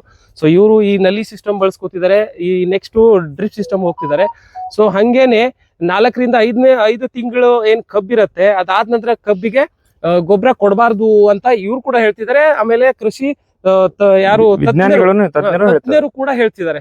ಸೊ ಹಂಗಾಗಿ ಗುರುಗಳೇ ನಾನು ಕೇಳೋದು, ಈಗ ನೀವು ಇನ್ನೂ ಇದು ಹೇಳಿದ್ರಿ, ಯಾವ್ದು ಹೇಳಿದ್ರಲ್ಲ 17 ತಿಂಗಳದು ಹೇಳಿದ್ರ. ಸೊ 17 ತಿಂಗಳದು ಇಲ್ಲಿ ನಮ್ ಕಡೆ ಎಲ್ಲ ಬರಂಗಿಲ್ಲ ಮಾಡ್ಲಿಕ್ಕೆ ಆಗಂಗಿಲ್ಲ. ಮಧ್ಯಮಾವಧಿ ನಾವು ಬೆಳಿಬಹುದು, ಅಲ್ಪಾವಧಿ ಮತ್ತು ಮಧ್ಯಮಾವಧಿ ಬೆಳೆಯುವುದು. ಆದ್ರೆ ನಮ್ಗೆ ಒಂದು ಟಾರ್ಗೆಟ್ ರೀಚ್ ಮಾಡ್ಬೇಕಂದ್ರೆ ಅಲ್ಪಾವಧಿ ಬೆಳೆಗಳ ನಮ್ಮಲ್ಲಿ ಬೆಳಿಲಿಕ್ಕೆ ಸಾಧ್ಯ ಇಲ್ಲ. ಯಾಕಂದ್ರೆ ಅಷ್ಟದಲ್ಲಿ ಅಷ್ಟು ಇಳುವರಿ ಕೊಡಂಗಿಲ್ಲ. ಮಧ್ಯಮಾವಧಿ ಬೆಳೆಗಳನ್ನು ತಗೊಂಡು ನಾವು ಒಂದು ಟಾರ್ಗೆಟ್ ಅನ್ನು ರೀಚ್ ಮಾಡೋದು 100-120 ಟನ್ ರೀಚ್ ಮಾಡಬಹುದು. ಮತ್ತೆ ಇನ್ನೊಂದು ಅದು ಸಾಲಿನಲ್ಲಿ ಅಂತರ ಕಾಪಾಡ್ಕೊಂಡು ಗೊಬ್ಬರದ ಬರೋಬ್ಬರಿ ನಾವು ಬಳಕೆ ಮಾಡ್ಕೊಂಡು ಅದರಲ್ಲಿ ನಾನು ಬಹಳವಾಗಿ ಹೇಳೋದಂದ್ರೆ, ಮುಖ್ಯವಾಗಿ ಪ್ರಮುಖ ಮುಂದೆ ಫಸ್ಟ್ ಮಾತು ಹೇಳೋದಂದ್ರೆ, ನೀವು ಆದಷ್ಟು ಕೊಟ್ಟಿಗೆ ಗೊಬ್ಬರವನ್ನು ಬಳಸ್ಕೊಂಡು ರಾಸಾಯನಿಕ ಗೊಬ್ಬರವನ್ನು ಕಡಿಮೆ ಮಾಡಿ ನೀವು ಬೆಳೆಸ್ಕೊಂಡ್ರೆ ನೀವು ರೋಗರಹಿತ ನೀವು ಕಬ್ಬನ್ನು ಬೆಳೆಬಹುದು. ಮತ್ತು ಇನ್ನೊಂದು, ನೀವು ಫಲವತ್ತಾದ ಮಣ್ಣು ನಿಮಗೆ ಸಿಗ್ತದೆ. ಅಂದ್ರೆ ಒಂದೇ ಬೆಳೆಗೆ ನೀವು ನೋಡ್ರಿ, ಒಂದೇ ಬೆಳೆಯಲ್ಲಿ 100 ಟನ್ ತೆಗೆದು ನೀವು ಮುಗಿಸ್ಬಿಟ್ರೆ ಅಂದ್ರೆ ಇಲ್ಲ, ಪ್ರತಿ ಬೆಳೆಯಲ್ಲೂ ನೀವು ಅದಕ್ಕೆ ಹಂತದಲ್ಲಿ ಇರ್ಬೇಕು. ಈ ವರ್ಷ 100 ತೆಗೆದ್ರೆ ನೆಕ್ಸ್ಟ್ 90 ಆದ್ರೂ ಇರ್ಬೇಕು. 80 ನೀವು ಈ ವರ್ಷ 100 ತೆಗೆದು ಆಮೇಲೆ 30 ತೆಗೆದ್ರೆ ಅದಕ್ಕೆ ಅರ್ಥ ಇಲ್ಲ, ಯೂಸ್ ಇಲ್ಲ. ಅದಕ್ಕೆ ನಾನು ಹೇಳೋದು, ನಿಮ್ದು ಜಮೀನು ಫಲವತ್ತಾಗಿ ಇರ್ಬೇಕಂದ್ರೆ ನೀವು ಕೊಟ್ಟಿಗೆ ಗೊಬ್ಬರವನ್ನು ಹೆಚ್ಚಾಗಿ ಬಳಸ್ರಿ ಮತ್ತು ರಾಸಾಯನಿಕ ಗೊಬ್ಬರ ಮಿತವಾಗಿ ಬಳಸ್ರಿ. ಮತ್ತು ರಾಸಾಯನಿಕ ನಿಮ್ದು ಔಷಧಿ ಸಿಂಪರಣೆಗಳನ್ನು ನೀವು ಕಡಿಮೆ ಎಷ್ಟಾದಷ್ಟು ಜೀವಾಮೃತ ಇದನ್ನ ಬಳಸ್ಕೊಂಡ್ರೆ ನೀವು ಬಹಳ ಒಳ್ಳೇದು. ಅದರಲ್ಲಿ ಈಗ ಹವಾಮಾನ ವೈಪರೀತ್ಯದಿಂದ ಸ್ವಲ್ಪ ರೈತರಿಗೂ ಬಹಳ ಕಾಟ ಆಗ್ತಾ ಇದೆ. ಅದರಿಂದ ನೀವು ಸ್ವಲ್ಪ ಬಳಸ್ರಿ, ಇಲ್ಲನ್ನೇ ಅನ್ನಂಗಿಲ್ಲ. ಆದಷ್ಟು ಅದನ್ನ ಕಡಿಮೆ ಮಾಡಿ ನೀವು ಸಾವಯವ ಪದ್ಧತಿಯಲ್ಲಿ ಹೆಚ್ಚಿಗೆ ಮಾಡ್ಕೊಂಡ್ರೆ ಒಳ್ಳೆ ಇಳುವರಿ ತೆಗಿಬಹುದು. ಸಾಲನ್ನ ಇದ್ ಮಾಡ್ಕೊಂಡು ಅಂತರದಲ್ಲಿ ಹೆಚ್ಚಿಗೆ ಇಡ್ಬೇಕು. ಮತ್ತೆ ಅದಂತೂ ಫಸ್ಟ್ ನಾನು ಹೇಳೋದು. ಹೌದು ಸ್ನೇಹಿತರೆ, ಆಲ್ರೆಡಿ ನಾವು ಬಹಳಷ್ಟು ವಿಷಯಗಳನ್ನ ಈ ವಿಡಿಯೋದಲ್ಲಿ ಚರ್ಚೆ ಮಾಡಿದೀವಿ. ನಮ್ಮ ಪಾಟೀಲ್ ಸಾಹೇಬ್ರಿಗೆ ನಾನು ಕೇಳೋದಿಷ್ಟೇ, ನೀವು ನಮ್ಮ ಯುವಕರಿಗೆ, ಆಮೇಲೆ ನಮ್ಮ ಯುವ ರೈತರು ಯಾರಿದ್ದಾರೆ ಅವ್ರಿಗೆ, ಆಮೇಲೆ ಯಾರೆಲ್ಲ ಹೊಸದಾಗಿ ಕಬ್ಬಲ್ಲಿ ಏನಾದ್ರು ಜಾಸ್ತಿ ಇಳುವರಿ ತೆಗಿಬೇಕು ಅಥವಾ ಜಾಸ್ತಿ ಈ ತರ ಅನ್ನೋರಿಗೆ ಏನಾದ್ರು ಹೇಳೋದಿದ್ರೆ ಗುರುಗಳ? ನೋಡ್ರಿ ಸರ್, ನಾವೊಂದ್ ಹೇಳ್ತೇನೆ. ನಾವು ನಮ್ ತಂದೆಯವ್ರ ಕೈಯಲ್ಲಿ ಕಲ್ತು ಎಲ್ಲ ಮೊದ್ಲಿಂತ್ರ ಹಳೆ ಪದ್ಧತಿಯಲ್ಲೇ ಕಲ್ಕೊಂಡ್ ಬಂದಿದ್ದೇವೆ. ಅದೆಲ್ಲ ನೋಡ್ಕೊಂತ ಹಳೆ ಪದ್ಧತಿ ಎಲ್ಲಾರು ಇನ್ನೂ ಮಟ್ಟ ಹಂಗೆ ಇಟ್ಕೊಂಡಿದ್ದಾರೆ ಸ್ವಲ್ಪ ಮಂದಿ. ಅದು ಪದ್ಧತಿ ತಪ್ಪಲ್ಲ, ಬಟ್ ಆ ಟೈಮ್ ಅಲ್ಲಿ ಆ ತಂತ್ರಜ್ಞಾನಗಳು ಇಲ್ಲಾಗಿದ್ದು ಅವೆಲ್ಲ ಹಂಗ್ ಮಾಡ್ತಾ ಇದ್ರು, ಬರ್ತಿತ್ತು. ಈಗ ನಮ್ದು ಭೂಮಿ ಬಹಳ ಫಲವತ್ತತೆಯನ್ನು ಕಳ್ಕೊಂಡಿದೆ ಅಷ್ಟು ವರ್ಷ ಮಾಡಿದ್ದು. ಆ ಫಲವತ್ತತೆ ಈ ಭೂಮಿಯಲ್ಲಿ ಇಲ್ಲ. ಅದಕ್ಕೆ ನಾವು ಮೊದ್ಲು ನಾವು ಮೇನ್ ನಾನು ಮೊದ್ಲೇ ಫಸ್ಟ್ ಹೇಳಿದೆ, ಮಣ್ಣನ್ನು ಫಲವತ್ತತೆ ಮಾಡ್ಕೊಂಡು ಆಮೇಲೆ ಬೆಳೆಯನ್ನು ಬೆಳಿಲಿಕ್ಕೆ ಕಲಿಯಿರಿ ಅಂತ ಹೇಳಿ. ಅದಕ್ಕೆ ನಾನು ಹೇಳುದು ನಮ್ಮ ಯುವ ರೈತರಿಗೆ ಏನ್ ಹೇಳುದು, ಮೊದ್ಲು ನಿಮ್ ಮಣ್ಣು ಪರೀಕ್ಷೆಯನ್ನು ಮಾಡ್ಕೊಂಡು ಅದಕ್ಕೆ ಸಾವಯವ ಗೊಬ್ಬರ, ನಮ್ದು ಕೊಟ್ಟಿಗೆ ಗೊಬ್ಬರ ಎಷ್ಟು ಬೇಕು, ರಾಸಾಯನಿಕ ಗೊಬ್ಬರ ಎಷ್ಟು ಬೇಕು, ಅದನ್ನ ಒಂದು ಪಟ್ಟಿಯನ್ನು ಮಾಡ್ಕೊಂಡು ಆ ನಂತರ ನಿಮಗೆ ನಮ್ಮ ಹೊಲದಲ್ಲಿ ಸೂಕ್ತ ಯಾವ ಬೆಳೆಯನ್ನು ನಾವು ಬೆಳಿಬಹುದು ಮೊದ್ಲು ಅದ್ ಮಾಡ್ಕೊಂಡು ಅದ್ರ ನಂತರ ನೀವು ಅದ್ರ ಬಗ್ಗೆ ಸ್ವಲ್ಪ ನಾಲೆಜ್, ಅಂದ್ರೆ ಈ ಕಬ್ಬು ಆಗ್ಲಿ ಭತ್ತ ಆಗ್ಲಿ, ಈಗ ನಾವು ಎಲ್ಲಾ ಸಮಗ್ರ ಮಾಡ್ತೇವೆ. ನಮ್ಮಲ್ಲಿ ಮಾವಿನ ತೋಟನೂ ಇದೆ, ಭತ್ತನೂ ಇದೆ, ದನನೂ ಇದೆ. ಅಂದ್ರೆ ಮೇನ್ ಹೊಲ ಇರ್ಬೇಕಂದ್ರೆ 1-2 ಆಕಳ ಇರ್ಲೇಬೇಕು. 1-2 ಆಕಳ ಇದ್ರೆ 1 ಎಕರೆ ಬೇಕಾದಂಗ ನಾವು ಸಾಗುವಳಿ ಮಾಡಬಹುದು, 1-2 ಎಕರೆ ಮಟ. ಅದ್ರ ಜೀವಾಮೃತನೂ ಸಿಗ್ತದೆ, ಸಗಣಿ ಗೊಬ್ಬರ ಸಿಗ್ತದೆ, ಎಲ್ಲಾ ಸಿಗ್ತದೆ ನಮ್ಮಲ್ಲಿ, ಅದು ಇದೆ. ಆಮೇಲೆ ನಾವು ಅರಣ್ಯ ಕೃಷಿಯನ್ನ ಸ್ವಲ್ಪ ಗಿಡಗಳನ್ನ ನಾವು ಹಚ್ಕೊಂಡಿದ್ದೇವೆ ಎಲ್ಲ. ಅದ್ರ ತಪ್ಪಲ ಗಿಪ್ಲ ನಮ್ಗೆ ಎಲ್ಲಾ ತಪ್ಪಲ ಮಿಕ್ಸ್ ಮಾಡಿ ನಾವು ಗೊಬ್ಬರದಲ್ಲಿ ಮಿಕ್ಸ್ ಮಾಡ್ತೇವೆ. ಅದು ಒಣಗಿದ್ದು ಬೇಸಿಗೆಯಲ್ಲಿ ಅದೆಲ್ಲ ಮಾಡಿ ಅದ ಗೊಬ್ಬರದಲ್ಲಿ ಮಿಕ್ಸ್ ಮಲ್ಚಿಂಗ್ ಮಾಡ್ತೇವೆ ನಾವು. ಇನ್ನೊಂದು ಅದು ಒಂದಿರ್ಬೇಕು. ಇನ್ನೊಂದ್ ಏನಂದ್ರೆ ನೀವೀಗ ಮೊದ್ಲೆಲ್ಲ ಹಂಗಿತ್ತಲ್ಲ, ಅದು ಅಂತ ನಮ್ಮ ಅವೆಲ್ಲ ಆಧುನಿಕ ಪದ್ಧತಿಗಳು ಇಲ್ಲಾಗಿತ್ತು. ಆದ್ರೆ ಈಗ ನಮಗ ಒಂದು ಈಗೆಲ್ಲ ಎಲ್ಲರ ಹತ್ರ ಮೊಬೈಲ್ ಅಂತೂ ಕಂಪಲ್ಸರಿ ಇದೆ, ಯೂಟ್ಯೂಬ್ ಇದೆ, ಹೊಸ ಹೊಸ ತಂತ್ರಜ್ಞಾನಗಳನ್ನು ಆನ್ಲೈನ್ ಅಲ್ಲಿ ಟ್ರೈನಿಂಗ್ ಕೊಡ್ತಾ ಇದ್ದಾರೆ. ಅದನ್ನು ಸ್ವಲ್ಪ ಒಂದು ಕಿವಿ ಕೊಟ್ಟು ಕೇಳಿ ನಮ್ಮಲ್ಲಿ ಯಾವ ರೀತಿಯಲ್ಲಿ ಅದನ್ನ ಅಳವಡಿಸಬಹುದು, ಚೀಪ್ ಮೆಥಡ್ ಅಲ್ಲಿ, ಕಡಿಮೆ ದರದಲ್ಲಿ ಮೆಥಡ್ ಅಲ್ಲಿ ನಾವು ಅಳವಡಿಸಬಹುದು. ಅದನ್ನ ಅಳವಡಿಸ್ಕೊಂಡು ನೀವು ಒಂದು ಆಧುನಿಕ ಪದ್ಧತಿಯಲ್ಲಿ ಮಾಡಿದ್ರೆ ನೀವು ಇಳುವರಿಯನ್ನು ಹೆಚ್ಚಿಸಬಹುದು, ಮಣ್ಣಿನ ಫಲವತ್ತತೆಯನ್ನು ಕಾಪಾಡಬಹುದು, ಮತ್ತು ನಿಮ್ಮ ಆದಾಯವನ್ನು ಹೆಚ್ಚಿಸಬಹುದು ಇದ್ರೊಳಗ. ಎಲ್ಲರೂ ಹೇಳ್ತಾರೆ ಇಲ್ಲ ಅಗ್ರಿಕಲ್ಚರ್ ಅಲ್ಲಿ ಏನಿಲ್ಲ ಅಂತ ಹೇಳಿ. ಬಟ್ ಅಗ್ರಿಕಲ್ಚರ್ ಅಲ್ಲಿ 1 ತಿಂಗಳಿಗೆ 1 ಲಕ್ಷ ತಗೊಂಡವನು ಇದ್ದಾನೆ, 20,000 ತಗೊಂಡವನು ಇದ್ದಾನೆ, 50,000 ತಗೊಂಡವನು ಇದ್ದಾನೆ. ಅದ್ರ ಡಿಫ್ರೆನ್ಸ್ ಏನಂದ್ರೆ ಅವನು ಮಾಡೋ ಮೆಥಡ್ ಅಲ್ಲಿ. ನಮ್ಮ ಇಲ್ಲಿ ಹಳ್ಯಾಳ ತಾಲೂಕಲ್ಲಿ ಬಾಳ ಇದ್ದಾನೆ, ಒಬ್ಬ ಬಾಬು ಮಿರಾಶಿ ಅಂತ ಹೇಳಿ ಮೊದಲ್ಗಿರದವರು ಇದ್ದಾರೆ. ಅವರು ತರಕಾರಿಯಲ್ಲಿ ಸುಮಾರು ಒಂದು ಸೀಸನ್ ಅಲ್ಲಿ 10-20 ಲಕ್ಷ ರೂಪಾಯಿ ಗಳಿಸ್ತಾರೆ, ಬರೀ ಸೀಸನ್ ಅಲ್ಲಿ 1 4 ತಿಂಗಳಲ್ಲಿ. ಹಂಗೆ ಎಲ್ಲ ರೈತರು ಮಾಡಂಗಿಲ್ಲ, ಹಂಗಿರ್ತದ. ಅದು ಎಲ್ಲರದು ತಾವು ಒಂದ್ ಕಡೆ ಹೋದ್ರೆ ಅದ್ರ ಕಲಿತದ ಸರಿಯಾಗಿ ಅದನ್ನ ಇಂಪ್ಲಿಮೆಂಟ್ ಮಾಡಿದ್ರೆ ಆಗ್ತದೆ. ಒಂದ್ ದಿನ ಇಂಪ್ಲಿಮೆಂಟ್ ಮಾಡೋ ದಿನ ಮನೆ ಹೋಗಿ ಕುತ್ಕೊಂಡ್ರೆ ಮೊಬೈಲ್ ತಗೊಂಡ್ ಆಗಂಗಿಲ್ಲ. ಅದಕ್ಕೆ ನಾನು ಹೇಳೋದು, ವಿದ್ಯಾವಂತರಾಗ್ಲಿ ಅಥವಾ ಅವರು ತಂದೆಯ ಜೊತೆ ವಿದ್ಯೆ ಕಮ್ಮಿ ಕಲಿತು ಕೃಷಿಯಲ್ಲಿ ತೊಡಗಿದವರು ಇರ್ಲಿ, ಆಧುನಿಕ ಪದ್ಧತಿಯಲ್ಲಿ ಈಗೆಲ್ಲ ಸರ್ಕಾರನು ಬಹಳ ಕೊಡ್ತಾ ಇದೆ, ಸಹಾಯಧನ ಸೌಲಭ್ಯಗಳು ಬಹಳ ಕೊಡ್ತಾ ಇದಾರೆ. ಸ್ಪ್ರಿಂಕ್ಲರ್ ಹನಿ ನೀರಾವರಿ ಕೊಡ್ತಾ ಇದಾರೆ, ಡ್ರಿಪ್ ನೀರಾವರಿ ಕೊಡ್ತಾ ಇದಾರೆ. ಆಮೇಲೆ ನಿಮ್ಮಲ್ಲಿ ಯಾಂತ್ರಿಕತೆಯಲ್ಲಿ ಇಂಟರ್ ಕಲ್ಟಿವೇಶನ್ ಏನೇನ್ ಬೇಕು ನಿಮ್ಗೆ ಎಲ್ಲಾ ಕೊಡ್ತಾ ಇದಾರೆ. ಮತ್ತೆ ಇನ್ನೊಂದೇನ್ ಹೇಳಿದೆ ಅಂದ್ರೆ, ನೀವು 2.5 ಫುಟ್ ಸಾಲ್ ಮಾಡಿ ಅದ್ರೊಳಗೆ ನೀವು ಎತ್ತುಗಳಿಲ್ಲ, ನಮ್ಗೆ ಅದಾಗಲ್ಲ, ಕಳೆನಾಶಕ ಹೊಡೆಯೋದು. ಅದೇ ನೀವು ಒಂದು 5 ಫುಟ್ ಅಥವಾ 4 ಫುಟ್ ಸಾಲ್ ಮಾಡಿದ್ರೆ ಅಂತರ ಹೆಚ್ಚಿಗೆ ಇಟ್ಟರೆ ನಿಮ್ಗೆ ಅದ್ರೊಳಗೆ ಸಣ್ಣ ಪವರ್ ಟಿಲ್ಲರ್, ಇಂಟರ್ ಕಲ್ಟಿವೇಟರ್ ಬೇಕಾದಂಗ್ ಹೋಗಿ ಬರ್ತವೆ, ಬಾಡಿಗೆ ರೂಪದಲ್ಲೂ ಸಿಗ್ತವೆ. ಅದು ಮಲ್ಚಿಂಗು ಆಯ್ತು, ನಿಮಗ್ ಮಣ್ಣನ್ನು ಹದ ಆಯ್ತು, ಕೆಲಸನೂ ಆಯ್ತು. ಆ ಟೈಪ್ ಅಲ್ಲಿ ಮಾಡ್ಕೊಂಡ್ರೆ ಇದನ್ನ ನೀವು ಅಂತರ ಬೇಸಾಯದಲ್ಲಿ ಇದು ಒಂದು ಬೆನಿಫಿಟ್ ತಗೋಬಹುದು. ಅಂತರವನ್ನು ಹೆಚ್ಚಿಗೆ ಮಾಡ್ಕೊಂಡು ಬೆನಿಫಿಟ್ ತಗೋದು. ನಿಮ್ಮಲ್ಲಿ ಇನ್ನೊಂದಿದೆ, ಅದ್ರಲ್ಲಿ ಏನಿರ್ಬೇಕಂದ್ರೆ ನಿಮ್ಗೆ ಅಂತರ ಬೇಸಾಯ ಹೆಚ್ಚಿಗಿದ್ರೆ ನಿಮ್ ಮನೆಯಲ್ಲಿ ಕೆಲಸ ಮಾಡೋ ಜನ ಒಂದೇ ಕೂಲಿ ಕರ್ಮಗಳು ಸಿಕ್ಕ್ರೆ, ಅಥವಾ ನಿಮ್ಮಲ್ಲಿ ಮಾಡೋರು ಇದ್ರೆ ಕಬ್ಬು ಲಾವಣಿ ಮಾಡಿದ್ರೆ 3 ತಿಂಗಳ ಮಟ ನೀವು ಅಂತರ ಬೆಳೆಯಲ್ಲಿನೂ ಗಳಿಸಬಹುದು. 1 ಎಕರೆಯಲ್ಲಿ ಮಿನಿಮಮ್ ನಾನು ನೋಡಿದ್ದೀನಿ, ಒಬ್ಬೊಬ್ರು 1 ಲಕ್ಷದಿಂದ 2 ಲಕ್ಷ ಮಟ ಆದಾಯವನ್ನು ತಗೊಂಡವ್ರು ಇದಾರೆ. ಅಂದ್ರೆ 3 ತಿಂಗಳ ಒಳಗಡೆ ಇದು ಹೈಟ್ ಇನ್ನೊಂದು ಬೆಳೆಯೋಕ್ಕಿಂತ ಮುಂಚೆ.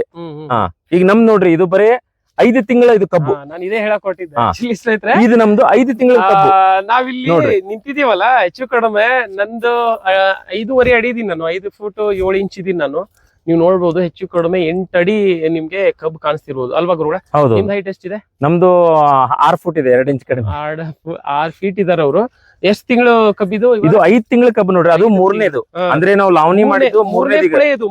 ಇದು ನಮ್ ಕಡೆ 2 ಸರಿ ಆಲ್ರೆಡಿ ಕಬ್ಬು ಕಟಾವಾಗಿದೆ, ಇದು 3ನೇದು ತಯಾರಿಯಲ್ಲಿದೆ ಅಲ್ವಾ? ಹೌದೌದು, 3ನೇದು ತಯಾರಿಯಲ್ಲಿದೆ. ಹಂಗಾಗಿ ಎಲ್ರು ಕೂಡ ನಾನು ಈ ಏನ್ ಯಾರೆಲ್ಲ ವಿಡಿಯೋ ನೋಡ್ತಿದ್ದೀರಿ, ಸುಮ್ನೆ ನೋಡಿ ಸುಮ್ನೆ ಆಗ್ಬೇಡ್ರಿ. ಬಿಕಾಸ್ ಬಹಳಷ್ಟು ಜನರಿಗೆ ಐಡಿಯಾಸ್ ಇರಲ್ಲ. ಎಷ್ಟೋ ಜನ ಯೂಟ್ಯೂಬ್ ನೋಡಿ ಕೃಷಿ ಮಾಡೋರು ಇರ್ತಾರೆ. ಸೊ ಅಂತವ್ರಿಗೆಲ್ಲ ಬಹಳಷ್ಟು ಯೂಸ್ಫುಲ್ ವಿಡಿಯೋ ಇದು. ಸೊ ಒಬ್ಬ ಯಾರೇ ಇರ್ಲಿ, ಸರ್ಕಾರ ಇರ್ಲಿ, ಒಂದು ಇಲಾಖೆ ಇರ್ಲಿ, ಒಬ್ರನ್ನ ಗೌರವಿಸುತ್ತೆ ಅನ್ನೋದಾದ್ರೆ ಸುಮ್ನೆ ಗೌರವಿಸಲ್ಲ ಯಾರು. ಒಂದು ಪ್ರಶಸ್ತಿ ಕೊಟ್ಟು ಗೌರವಿಸೋದಂದ್ರೆ ಬಹಳ ಸಾಮಾನ್ಯದ ವಿಷಯ ಅಲ್ಲ. ಹಂಗಾಗಿ ಜಿಲ್ಲಾ ಶ್ರೇಷ್ಠ ಕೃಷಿಕ ಇವರು. ಸೊ ಹಂಗಾಗಿ ಇವರು ಸ್ಪೆಷಲ್ ಈ ಇಂಟರ್ವ್ಯೂ ಆಗ್ಲಿ, ಆಮೇಲೆ ನಮ್ಮ ಸ್ಪೆಷಲ್ ನಮ್ಮ ಜನರಿಗೆ, ಯುವಕರು ಯಾರಿದ್ದಾರೆ, ಕೃಷಿಕರು ಯಾರಿದ್ದಾರೆ, ಪ್ರೆಸೆಂಟ್ ಆಲ್ರೆಡಿ ಯಾರು ಕೃಷಿಕರು ಇದ್ದಾರೆ, ಅವ್ರಿಗೆಲ್ರಿಗೂ ಯೂಸ್ಫುಲ್ ಆಗ್ಲಿ, ಆದಷ್ಟು ಈ ವಿಡಿಯೋನ ಶೇರ್ ಮಾಡಿ. ಆಮೇಲೆ ಏನಾದ್ರು ನಿಮಗೆ ವಿಷಯಗಳಿದ್ರೆ ಕಮೆಂಟ್ ಕೂಡ ಮಾಡ್ಬೋದು. ಆಮೇಲೆ ಸಾಹೇಬ್ರದ್ದು ನಾನು ನಂಬರ್ ಕೂಡ ನಾನು ನಿಮ್ಗೆ ಕೊಟ್ಟಿರ್ತೀನಿ. ಇನ್ ಕೇಸ್ ಆಫ್ ಎನಿ ನಿಮ್ಗೆ ಮಾಹಿತಿಗಳು ಬೇಕು ಅಥವಾ ಇನ್ನೊಂದು ಏನಾದ್ರು ವಿಷಯ ಬೇಕು ಅನ್ನೋದಾದ್ರೆ ದಯವಿಟ್ಟು ಕಾಂಟ್ಯಾಕ್ಟ್ ಮಾಡ್ಬೋದಾ ಗುರುಗಳೇ? ಕಾಂಟ್ಯಾಕ್ಟ್ ಮಾಡ್ಬೋದು. ಸೊ ಯಾವ್ದು ಜೀವ ಬೆಳಿಗ್ಗೆ 8ರಿಂದ ಸಂಜೆ 5:30ವರೆಗೆ ಯಾವತ್ತು ಮಾಡಿ, ರಾತ್ರಿ disturb ಇಲ್ಲ ಆಕ್ಚುಲಿ ಹೆಂಗೆ ಇಲ್ಲ, ಯಾಕಂದ್ರೆ ನಮ್ದು ಮಕ್ಕಳಿದಾವೆ. ನಂಬರ್ ಸಿಕ್ಕಿದೆ ಅಂತ ಹೇಳಿ ನೀವು 24x7 ಈ ತರ ಕಾಲ್ ಮಾಡೋದೇನ್ ಇಲ್ಲ ಅಂದ್ರೆ ಮಾಡ್ಬೇಡ್ರಿ. ಸೊ ನಿಮ್ಗೆ ಜೆನ್ಯೂನ್ ಆಗಿ ಏನಾದ್ರು ಮಾಹಿತಿ ಬೇಕಂದ್ರೆ 100% ನೀವು ಮಾಡ್ಬೋದು. ಸೊ ಗುರುಗಳು ಇಲ್ಲಿ ನಾವು ವಿಡಿಯೋ ಮುಗಿಸೋಣ. ಮುಗಿಸೋಣ. ನಂಬರ್ ಹೇಳ್ತೀನಿ ನಾನು. ಓಕೆ. ಸೊ ಸ್ನೇಹಿತರೆ, ಈ ವಿಡಿಯೋ ಇಲ್ಲಿ ಮುಗಿಸ್ತಾ ಇದ್ದೀನಿ. ವಿಡಿಯೋ ನಿಮ್ಗೆಲ್ಲ ಇಷ್ಟ ಆದ್ರೆ ದಯವಿಟ್ಟು ನೀವು ಫೇಸ್ಬುಕ್ ಅಲ್ಲಿ ನೋಡ್ತಿದ್ದೀರಿ ಅನ್ನೋದಾದ್ರೆ ನಮ್ಮ ಪೇಜ್ ನ ಫಾಲೋ ಮಾಡಿ. ಆಮೇಲೆ ಯೂಟ್ಯೂಬ್ ಅಲ್ಲಿ ನೋಡ್ತಿದ್ದೀರಿ ಅನ್ನೋದಾದ್ರೆ ನೀವು ನಮ್ಮ ಯೂಟ್ಯೂಬ್ ಚಾನಲ್ಗೆ ಹೊಸಬ್ರು ಅನ್ನೋದಾದ್ರೆ ನಮ್ಮ ಯೂಟ್ಯೂಬ್ ಚಾನಲ್ ನ ನೀವು ಸಬ್ಸ್ಕ್ರೈಬ್ ಮಾಡ್ಕೊಳ್ಳೋ ಮೂಲಕ ನಮ್ಮನ್ನ ಬೆಂಬಲಿಸಬಹುದು. ಸರ್ ಗುರುಗಳ, thank you very much. Once again ನಿಮಗೂ ಧನ್ಯವಾದ sir. Thank you very much. ನಾನು ನಮ್ಮಿಂದ ನೀವು ಬಂದು ಇಲ್ಲಿ ಮಟ್ಟ ನೀವೆಲ್ಲ ಮಾಡಿದಿರಿ, ಇಷ್ಟೆಲ್ಲ ವಿಡಿಯೋ ಮಾಡಿದಿರಿ, ಇದೆಲ್ಲ ಜನರಿಗೆ ತಲುಪಿಸಿದ್ರೆ ನೀವು ಒಂದು ದೊಡ್ಡ ಕೆಲಸನೇ ಮಾಡ್ತಾ ಇದ್ದಾರೆ ಕೃಷಿಯಲ್ಲಿ. ಯಾಕಂದ್ರೆ ಒಂದು ಫಿಲ್ಮ್ ಸ್ಟಾರ್, ಒಂದು ಇವ್ರದೆಲ್ಲ ಇಂಟರ್ವ್ಯೂ ತಗೊಳ್ಳೋರು ಸುಮಾರು ಜನ 100 ಮಂದಿ ಇರ್ತಾರೆ. ಬಟ್ ಒಂದ್ ರೈತರದ್ದು ಇಂಟರ್ವ್ಯೂ ತಗೊಂಡ್ ರೈತರಿಗೆ ತಲುಸ್ಬೇಕಂದ್ರೆ ಒಂದು ದೊಡ್ಡ ಮಾತದು. ನಿಮ್ಗೂ ಕಾಂಗ್ರಾಚುಲೇಷನ್, ಇಷ್ಟೆಲ್ಲ ಮಾಡ್ತಾ ಇದೀರಿ ಅಂದ್ರೆ. ನಾನು ನನ್ನ ನಂಬರ್ ಕೊಡ್ತೇನೆ ನಿಮ್ಗೆ. ಯಾವಾಗೂ ಇದ್ರ ಕಬ್ಬಿನ ಬಗ್ಗೆ ಆಗ್ಲಿ ಯಾವ್ದು ಬೇಕಾದ್ರೆ ಸಲಹೆ ಬೇಕಾದ್ರೆ ನನ್ಗೆ ಎಷ್ಟು ಗೊತ್ತಿದೆ ಅಷ್ಟು ನಾನು ಕೊಡ್ತೇನೆ, ಇಲ್ಲ ಅಂತ ನಂಗಿಲ್ಲ. ನೀವು ಬೆಳಗ್ಗೆ 9 ಗಂಟೆಯಿಂದ 5:30 ಒಳಗೆ ಯಾವಾಗ ಕಾಲ್ ಮಾಡ್ರಿ, ನಿಮ್ಗೆ ಯಾವ್ದು ಬೇಕಲ್ಲಿ ಮಾಹಿತಿ ನಾನು ಕೊಡ್ತೇನೆ. ನನ್ನ ಹತ್ರ ಎಷ್ಟು ಮಾಹಿತಿ ಇದೆ, ನಾನು ಎಷ್ಟು ನನಗೆ ಸಂಗ್ರಹಿಸ್ಕೊಂಡಿದ್ದೇನೆ ಅಷ್ಟೆಲ್ಲ ನಾನು ಬೇಕಾದ್ರೆ ಹೇಳಿ ರೆಡಿ. ಆಮೇಲೆ ಇನ್ನೊಂದು ಸ್ನೇಹಿತರೆ, ಇವ್ರೇನು ಬಹಳಷ್ಟು ಇದಲ್ಲ ಅಂದ್ರೆ ಅನುಭವ ಇದ್ದವ್ರಲ್ಲ, ಬಹಳ ಹಳುಬ್ರು ಅಲ್ಲ, ನಮ್ಮಂಗೆ ನಿಮ್ಮಂಗೆ ಬಹಳಷ್ಟು. ಅಂದಾಜು ನಿಮ್ದು ಏಜ್ ಎಷ್ಟಿರ್ಬೋದು? ಈಗ 38. ನಮ್ಮಂಗೆ ಸೇಮ್ ಏಜ್ ಆಲ್ಮೋಸ್ಟ್. ನಮ್ಗೆಲ್ಲ 35-36 ನಡೀತಾ ಇದೆ, ಗುರುಗಳಿಗೆ 38 ನಡೀತಾ ಇದೆ. ಸೊ ಹಾಗಾಗಿ ಇವರು ಕೂಡ ಇದೇ ಇತ್ತೀಚೆಗೆ ಹೆಚ್ಚು ಕಡಿಮೆ 8ರಿಂದ 10 ವರ್ಷದಲ್ಲಿ ಇವರು ಬಹಳಷ್ಟು ಪರಿಣಾಮಕಾರಿಯಾಗಿ ಇವರು ಕೆಲವೊಂದು ತಂತ್ರಜ್ಞಾನಗಳನ್ನ ಬಳಸ್ಕೊಂಡು ಸ್ವಲ್ಪ ಡಿಫ್ರೆಂಟ್ ಆಗಿ ಮಾಡೆಲ್ ಆಗಿ ನಿಂತಿದ್ದಾರೆ. ಸೊ ನಾವು ಕೂಡ ಆಗೋಣ ಅಲ್ವಾ ಗುರು? ಹೌದೌದು, ಮಾಡ್ಬೋದು. ಸೊ ವಿಡಿಯೋ ಇಲ್ಲಿ ಮುಗಿಸ್ತಾ ಇದೀನಿ. Thank you very much. Thank you sir.